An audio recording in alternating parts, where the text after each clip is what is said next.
हम आपको बताने जा रहे हैं कि एक आर्थिक सिद्धांत का निर्माण कैसे होता है। How we are going to construct an economic theory. उससे पहले मैं आपको बताना चाहूंगा कि इकोनॉमिक थ्योरी, इकोनॉमिक्स में हम जो बेसिकली सिद्धांत पढ़ते हैं, वास्तव में वो दो प्रकार के होते हैं,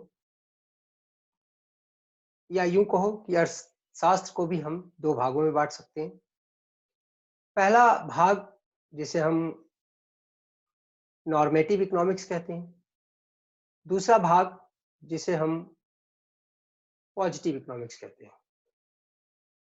प्यारे बच्चों, वास्तव में इकोनॉमिक्स का जो प्रादुर्भाव हुआ है, वो कुछ लोग तो खाली सोचते हैं कि रुपए पैसे से ही संबंधित होता है, लेकिन ऐसा है नहीं। इकोनॉमिक्स में कल्याणकारी अर्थशास्त्र भी है।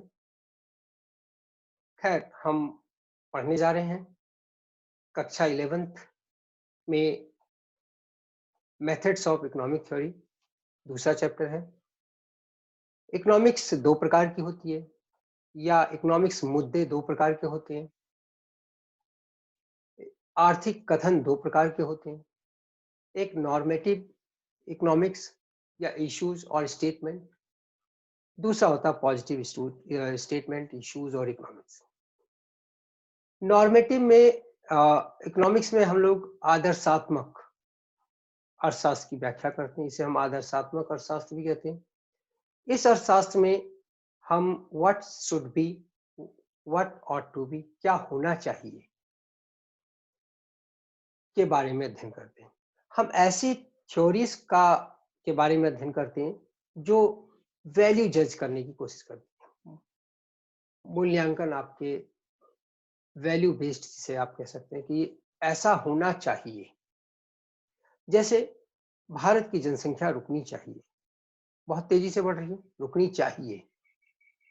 गरीबों को वेतन मिलना चाहिए, बेरोजगारों को रोजगार मिलना चाहिए। वास्तव में इनकम इनइक्वालिटी को दूर करना चाहिए। तो what ought to be is to be studied in normative economics. आदर्शात्मक अर्थशास्त्र, आदर्शात्मक कथन वह कथन होते हैं जो कि होने चाहिए जैसे शब्दों से परिभाषित होते हैं, जबकि एक पॉजिटिव इकोनॉमिक्स भी होती है। पॉजिटिव इकोनॉमिक्स से हमारा तात्पर्य अर्थशास्त्र के उस भाग से है जो क्या हो रहा है, व्हाट एग्जिस्ट। जैसे population of India is increasing, अब शुड बी चेक्ड तो आपका नॉर्मेटिव में चला जाएगा। और व्हाट एग्जिस्ट, आपकी पॉपुलेशन 2.99 के हिसाब से पर ईयर बढ़ रही है, ये डेटा बताता है। तो पॉपुलेशन में बढ़ोतरी हो रही है, ये पॉजिटिव इकोनॉमिक्स है, पॉजिटिव इश्यू है। और पॉपुलेशन बढ़नी नहीं चाहिए, ये आदर्शात्मक है। प्यारे बच्चों, दूसरे स्टेप में हम आपको बताने जा रहे हैं कि किसी भी प्रकार के सिद्धांत का निर्माण करने के लिए हमें क्या क्या करने चाहिए। तो सबसे पहले मैं आपसे रिक्वेस्ट करूंगा कि चार्ट अच्छे से देख लें। फ्लो चार्ट में आपको सीधा बताया, स्टेप 1 आपको जो आप करने जा रहे हैं, जिस सिद्धांत का निर्माण आप करने जा रहे हैं, उसके बारे में अजम्पशंस, मान्यताएं, डेफिनेशंस, उसको स्पष्ट रूप से परिभाषित होनी चाहिए। उसके बाद दूसरा स्टेप होता है process of logical reasoning, deductions का होता है। और परिभाषित होने के बाद लॉजिकल डिडक्शंस के बाद हम प्रिडिक्शंस और इम्प्लीकेशंस करते हैं। उसके बाद डेटा कलेक्ट करते हैं, एम्पेरिकल ऑब्जर्वेशंस, थ्योरी को टेस्ट करने के लिए। और इसके बाद हम अगर डेटा के बेस पे हम कंक्लूजन निकालते हैं, कंक्लूजन के हिसाब से हम उसको मानते हैं या नहीं मानते हैं। अगर नहीं मानते हैं तो हम फिर वापस इसी पे चले जाते हैं और थ्योरी को हम मॉडिफाई करते हैं। आइए हम इसको एक उदाहरण के साथ से समझें, ज्यादा सरलता से समझ आएगा। प्यारे बच्चों, जैसे हमने आपको अभी बताया कि पहला स्टेप आपका definitions of terms and assumptions about behaviour है। सपोज हमें ये उपभोक्ता के सिद्धांत को अध्ययन करना है कि अगर कीमत बढ़ती है तो उपभोक्ता उस वस्तु की मात्रा को कम खरीदेगा या ज्यादा खरीदेगा। तो सबसे पहले हमें इसमें उपभोक्ता कौन है वो डिफाइन करना होगा। क्या सिर्फ बायर ही उपभोक्ता है, या जो वस्तु का कंज्यूम कर रहा है वही उपभोक्ता है, या दोनों उपभोक्ता है। आपको कीमत को डिफाइन करना होगा, बाजार कीमत की बात कर रहे हैं हम, या इंडिविजुअल कीमत की बात कर रहे हैं, एक वस्तु की कीमत की बात कर रहे हैं, या बहुत सारी वस्तुओं की कीमत की बात कर रहे हैं, ये हमें पर्टिकुलर होना पड़ेगा। अगर हमें मांग के नियम का सिद्धांत डिराइव करना, लॉ ऑफ डिमांड डिराइव करना है, तो सबसे पहले हमें डिमांड शब्द को डिफाइन करना होगा। उसी से हमें पता चलेगा कि मांग किसे कहते हैं।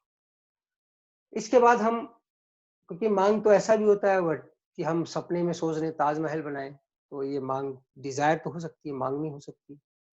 हम सोच सकते हैं कि हम, हमारी मांग है कि हमारे घर में BMW गाड़ी हो सकती है।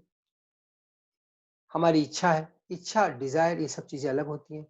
तो मांग शब्द को आपको परिभाषित करना पड़ेगा। सबसे पहले हम define, you have to define your demand. Demand को आपने डिफाइन कर दिया, उसके बाद कुछ लॉजिकल डिडक्शंस करने होंगे। भाई आपको ये पता है कि कीमत कम होने से उपभोक्ता का व्यवहार क्या कहेगा, एक ये प्रिडिक्शन आपका, एक अजम्पशन लेके चल रहे हैं आप कि भाई जनरली क्या होगा कि कीमत कम होने से उपभोक्ता ज्यादा मांगेगा। ये आपका स्टेप 1 में कंप्लीट हो गया। डेफिनेशन, आपने डिमांड की डेफिनेशन ले ली। अब अजम्पशंस भी आपको लेने पड़ेंगे। कैसे? आप कीमत और मांग को ले रहे हैं, कीमत के बढ़ने घटने से मांग पर क्या प्रभाव पड़ेगा इसके बारे में अध्ययन करना है, या आप आय को भी सम्मिलित कर रहे हैं, या आप उपभोक्ता के टेस्ट को भी सम्मिलित कर रहे हैं, उपभोक्ता के व्यवहार को भी सम्मिलित कर रहे हैं, उपभोक्ता की लॉटरी निकल आई है उसको भी सम्मिलित कर रहे हैं, अचानक मौसम बदल गया है उसको भी सम्मिलित कर रहे हैं। तो आप देखिए उपभोक्ता की मांग न सिर्फ कीमत से बल्कि उसकी आय से भी प्रभावित होता है, मौसम से भी प्रभावित होता है। इसके अलावा आप देखेंगे कि उपभोक्ता का जो मांग है वो उसके टेस्ट से भी प्रभावित होता है, उसकी आदत से भी प्रभावित होता है। तो हम क्या करेंगे, सबसे पहले हमने मांग को डिफाइन किया, उपभोक्ता को डिफाइन किया, कीमत को डिफाइन किया। अब हम क्या करेंगे कि भाई कीमत का असर हमें देखना है। कीमत का असर देखना है मतलब कीमत के बढ़ने से उपभोक्ता का मांग कम होगा या ज्यादा होगा, ये देखना है। इसके लिए हम क्या करेंगे, बाकी एक अजम्पशंस ले लेंगे कि बाकी सारी चीजें, उपभोक्ता की आय, उपभोक्ता का व्यवहार, उपभोक्ता का टेस्ट, उपभोक्ता की आदत, उपभोक्ता का कोई लॉटरी नहीं निकल आई है, या मौसम में कोई परिवर्तन नहीं आ गया, फैशन नहीं बदला है, इन सारी चीजों को हम स्थिर मान लेंगे। तब हम देखेंगे कि उपभोक्ता का व्यवहार क्या कहता है, कीमत के बढ़ने से उसकी मांग कम होती है या कीमत के बढ़ने से उसकी मांग बराबर रहती है। क्यों? अगर दवाई होगी तो मांग डिस्टर्ब हो जाएगी, मांग कम नहीं होगी। तो इस तरीके से हमने अनिवार्यताओं, इन सब चीजों को स्थिर मान लिया है। तब हम देखेंगे कीमत के कम होने से उपभोक्ता क्या करता है। तो ये, इसे हम लॉजिकल डिडक्शंस कहते हैं। क्या डिडक्ट किया हमने? हम खाली कीमत और मांग की बात कर रहे हैं, ना कि बाकी सारी चीजों को हमने स्थिर मान लिया। अब इसके बाद हम प्रिडिक्ट करेंगे। एक हमारा माइंड कहता है कि भाई जब वस्तु की कीमत कम होगी तो उपभोक्ता तो नेचुरल है, उसके पास आय भी ज्यादा हो जाएगी और खरीदने की कोशिश ज्यादा मात्रा में करेगा। तो ये हमारा प्रिडिक्शंस है जो हम थ्योरी पे अप्लाई करेंगे। इसके बाद एम्पेरिकल एविडेंस। अब हम डेटा कलेक्ट करेंगे, सर्वेयर को भेजेंगे, जगह जगह सैम्पलिंग मेथड से डेटा कलेक्ट करेंगे, या कोई हमारे पास प्राइमरी डेटा रखा हुआ, प्राइमरी डेटा हम कलेक्ट कर सकते हैं, खुद जाकर सर्वे कर सकते हैं कि भाई आपने क्या क्या, आपका क्या व्यवहार है, कीमत इतनी थी तो आपने कितना खरीदा, कीमत और कम हुई तो कितना खरीदा, कीमत और कम हुई तो कितना खरीदा। इस तरीके से हम कुछ कस्टमर्स का डायरेक्ट सर्वे भी कर सकते हैं। तो data, empirical observation of the theory, मतलब अब हम डेटा कलेक्ट कर रहे हैं, उस डेटा को हम एनालिसिस करेंगे, एनालिसिस करने के बाद हम कंक्लूजन निकालेंगे, और कंक्लूजन को हम फिर एम्पेरिकल ऑब्जर्वेशन से जो हमने पहले किया था यहाँ पे उससे कंपेयर करेंगे, और हम पाएंगे कि हमारी थ्योरी अगर फिट पड़ती है, कीमत कम होने से उपभोक्ता सामान्यतः ज्यादा खरीद रहा है, तो इसका मतलब हम उस थ्योरी को एक्सेप्ट कर लेंगे, अदरवाइज उसको मॉडिफिकेशन के लिए या रिजेक्शन के लिए भेज देंगे। तो ये होता है थ्योरी को कंस्ट्रक्ट करने के स्टेप्स। प्यारे बच्चों, अर्थशास्त्र में वास्तव में दो प्रकार से थ्योरी को कंस्ट्रक्ट किया जाता है।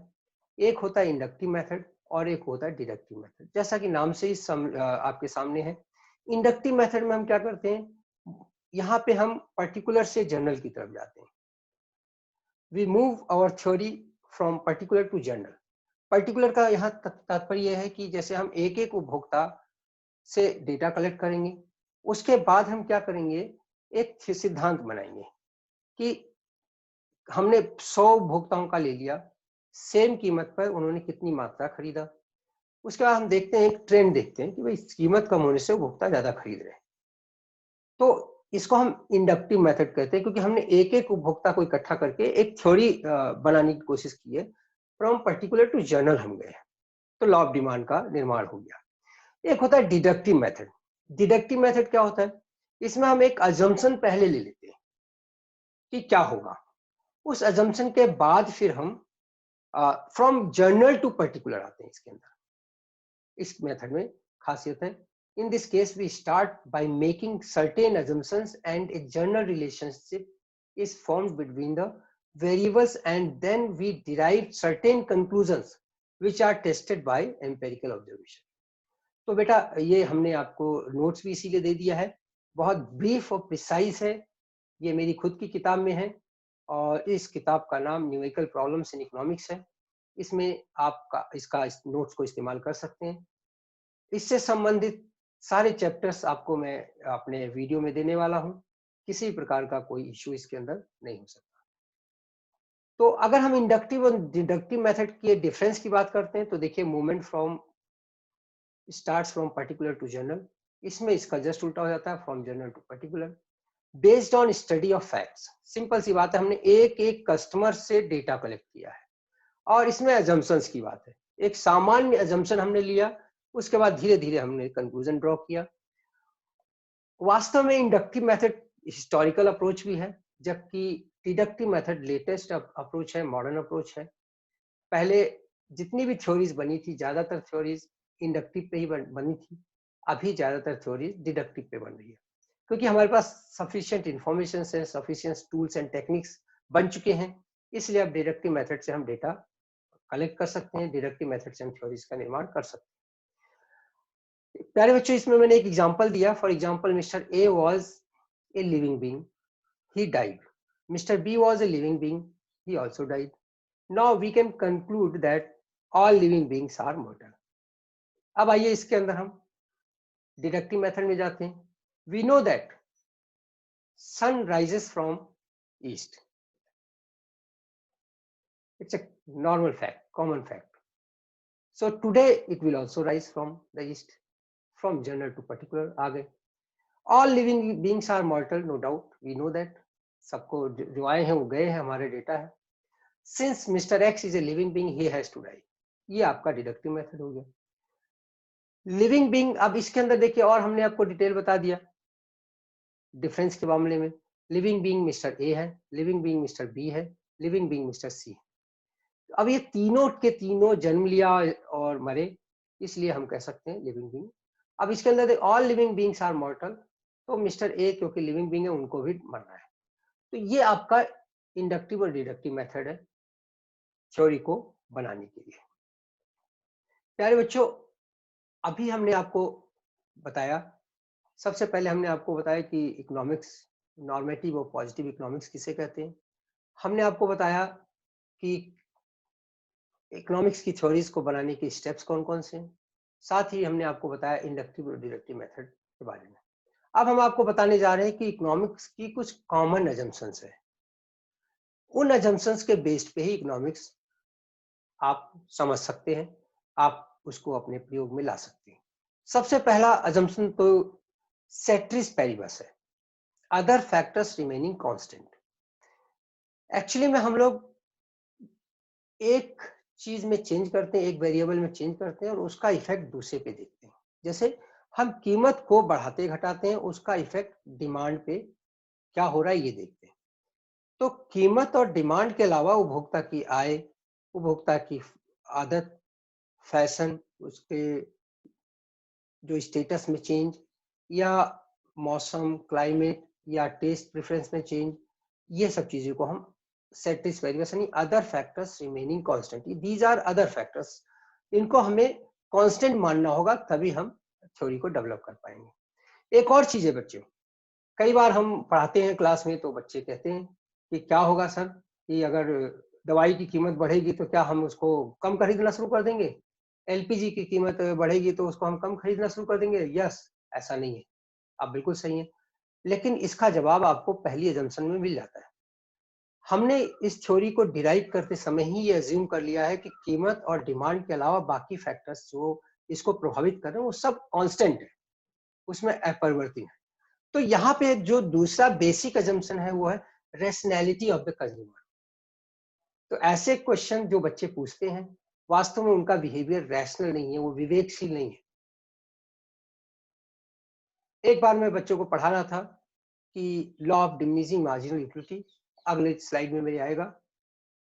पढ़ाते समय मैंने कहा कि जैसे जैसे किसी वस्तु की हम अतिरिक्त इकाइयों का उपभोग करते हैं, सीमांत उपयोगिता कम होती जाती है। प्यारे बच्चों, आप ही जैसा एक प्यारा सा बच्चा खड़ा हुआ, कह रहा सर लेकिन जब हम बूंद बूंद करके पानी पीते हैं तो प्यास तो कभी नहीं बुझती, क्योंकि वो नेचुरल है, पढ़ के आया था कहीं ना कहीं से।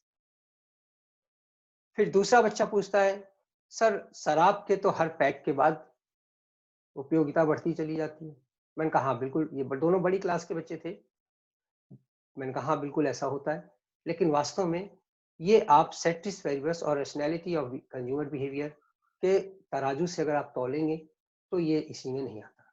बूंद बूंद पानी पीना विवेकशीलता नहीं है। इसी तरीके से शराब पीना तो अपने आप में ही असामाजिकता है, जिसे किसी भी सभ्य समाज में स्वीकार नहीं किया जा सकता है। इतना ही आज के लिए। Thank you.